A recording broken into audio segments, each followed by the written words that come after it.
As I'm sure you've seen in the news lately, buyers agents and real estate in general has been in the news for a lawsuit, and they actually lost. So this has to bring into question, do you even need an agent to buy a house with? Well, first of all, let me say, I do not practice law, and anything in this video not meant to be any kind of legal advice. So if you have legal advice, do not consult this video with a lawyer. That's my disclaimer. So let's talk about the lawsuits first, and the way I understand them as far as how they got in trouble.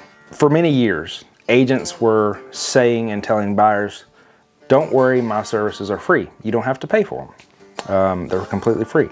And I see where they got that verbiage, but it's kind of like you're robbing Peter to pay Paul.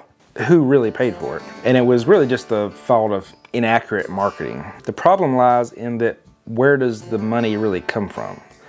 If the seller is paying the commission, that money is coming from the buyer first to the seller to the agents.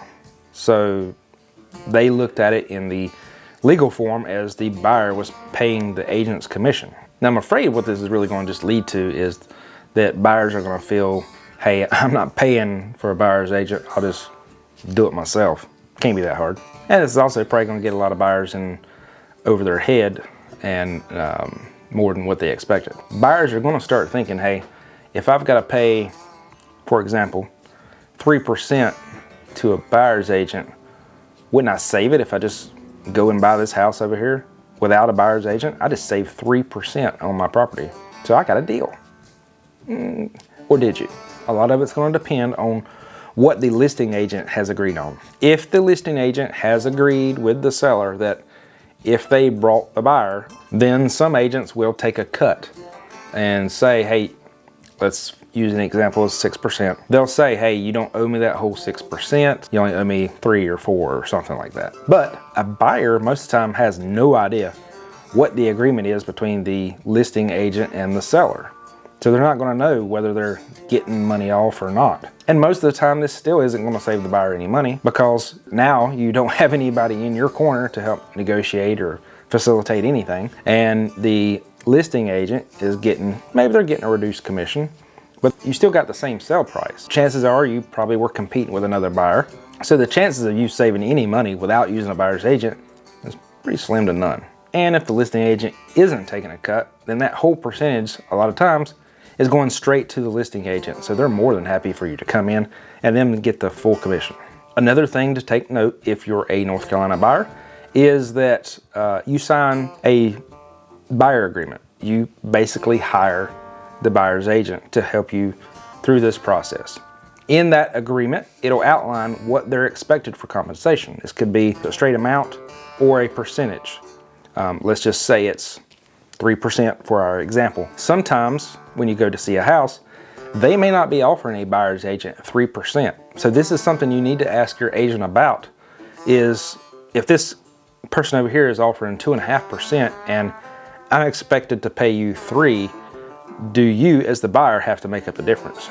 Some agents I have seen will charge the buyer a difference, and some agents don't. It's really agent to agent specific, so you need to ask your buyer's agent, hopefully me, if you're using them or moving to North Carolina, hey, do I have to make up this difference, or are you cool with whatever they offer? Now, as we started in the beginning, with all this back and forth and lawsuits and stuff over buyer's agents, do you even really need a buyer's agent to buy a house? The short answer is no, you don't. You are more than welcome to go buy a house on your own, either through the listing agent, or I have had buyers come in and not want to be represented at all and use their family lawyer to draw up any paperwork. Seems like it'd be more expensive, but hey, whatever you want to do.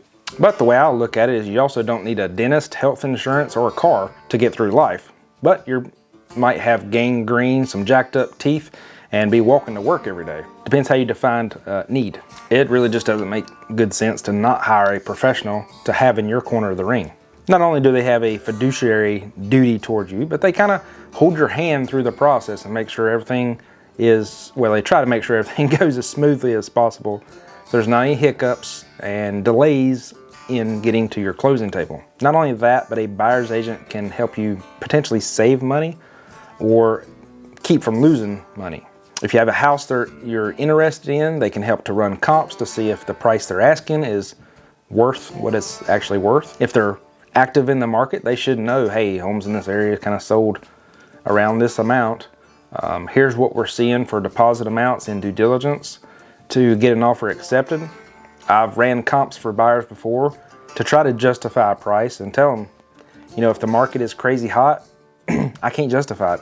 I might be saying, hey, look, this house is worth $450 according to the comps, but I can tell you right now, somebody's gonna come in and offer $500,000 for it, and you're not gonna get it. It depends on the market a lot of times and what people are seeing with either over asking prices to get a house accepted or to make a justified offer on a home. Now, with their analyzing what a good offer would be to hopefully get it accepted, this can also save you a lot of time from running around. It could keep you from paying rent for multiple months on end, depending on what your living situation is. Keep you from paying storage fees if you have everything in storage. We also pretty much have a Rolodex of helpers if you need an inspector or a specialty inspector or even a handyman to come out and give you quotes for repairs and things of that nature. They can help point you to what they have a trusted and a reliable lender. They can also help you when it comes to home inspection time to point you what the important things are, what the must-haves are, and what you don't really need, like 25% down to buy a home with. Now, when the time comes and you're ready to buy a house or even sell a house, I'd love to hear from you and learn more about what your goals are, see what we can do to help you, and hopefully a couple of these videos here help you as well. Thanks for watching, and I'll see you on the next one.